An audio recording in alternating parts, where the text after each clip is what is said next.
Good morning. I wanted to talk a bit about and how important it can be to edge the sunrise side of your structure, because it gets the sun early and that can take the moisture away at the beginning of the day, leaving those plants without moisture long enough to be healthy. But it also gives you an air gap, sorry about the camera work, so that your string is not slapping the wall. And this is real important, because if you can keep this appearance for your customer, then there's less probability of them putting in rock beds and stuff. And the problem with rock beds is who maintains them. So now here, for instance, they put in a short stretch of rock, and it's like that real hard rounded river rock. Well, because of that, I can't really do a lot with it, and I'm not the type that want to pull weeds and stuff. So on every house that I get now that doesn't have bedding and stuff, I'm running that blade edge. And then this time I didn't blade edge it, I used the string, and what that does is lets me keep that grass at the same height as the rest of the grass, and therefore helps with the health of it. But it also creates a phenolithic spacer, an air gap, so the heat of this wall doesn't transfer to the soil and cause stress on the plants right there, and then bleed in with droughting and sand. So that's working really well for me. It preserves their paint integrity. It preserves lawn health from the edges into the rest of the yard, and hopefully it will prevent the installation of beds, which seem to be, whose responsibility is it? To me, I'd rather get paid for application of force multipliers like my machinery than get paid for use of my back bending ability.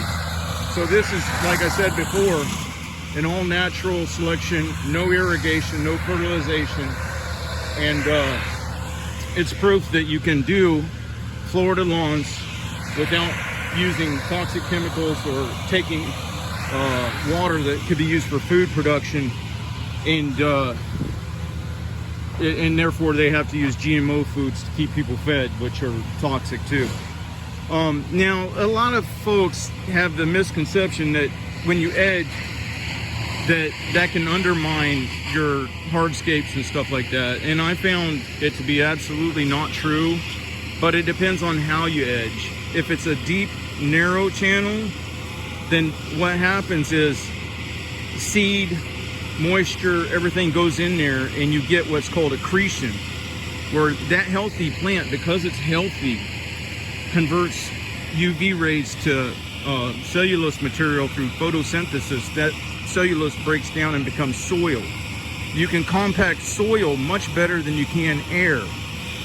See, the thing is, if you don't cut that edge, you'll get rainfall events that wash away the nutrient layer, and you'll have that heat transfer from the hardscapes into the soil, and pretty soon you'll see that instead of having a vertical edge, you'll see that become where the concrete stands above the soil. So that means if the concrete's standing above the soil layer, then next to the concrete is air. You can't compact air. So there's going to be a lot of people, when you start doing the edging and stuff, well, first of all, the lawn's going to grow so much better because it gives it a perk channel, a compost channel, a place for seeds to lie on each side of the concrete. But you got to be ready to push back on people who are claiming that, oh, well, I lost my driveway because of this edge. Now, if you're slapping it with the string line all the time and you got a wide channel, first of all, slapping with the string line is compacting the soil. That doesn't help.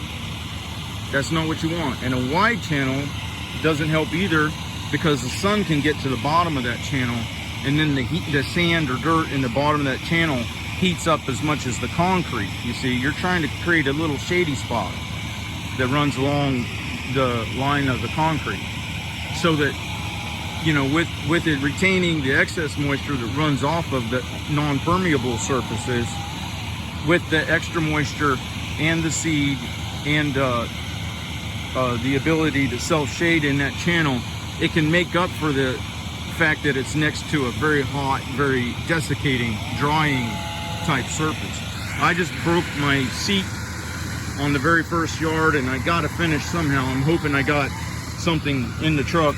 The gear and the lever is still there, but the little teeth that hook in on the slider, and that's very important on my machine, because as many times as I change direction, I'm probably changing height on my machine, because I'm always feathering the deck so that I don't scalp the crown, or so I'm always, even when I'm not lifting the deck, I'm putting some pressure on my foot lifts, and that's why I have the double foot lifts, because I don't want my back cocked into the seat, or I don't want uneven pressure on my back and then hit a bounce.